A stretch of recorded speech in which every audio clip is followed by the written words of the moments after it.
غسل میں جسم کا کوئی حصہ سوکھا رہ جائے تو کیا کریں؟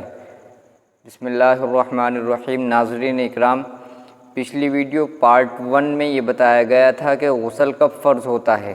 پارٹ 2 میں یہ بتایا گیا کہ غسل میں کتنے فرض ہیں اور غسل کرنے کا سنت طریقہ کیا ہے۔ آج کی یہ ویڈیو بھی فرض غسل سے متعلق ہے۔ آپ کو اگر معلوم نہیں ہے کہ فرض غسل کسے کہتے ہیں تو آپ میری پچھلی ویڈیو دیکھیں، انشاءاللہ آپ کو معلوم ہو جائے گا۔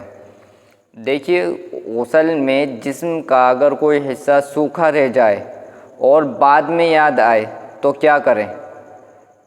آپ کو کچھ نہیں کرنا ہے، آپ صرف جسم کے اس حصے پر پانی بہا لیں، پورا غسل لوٹانے کی ضرورت نہیں ہے۔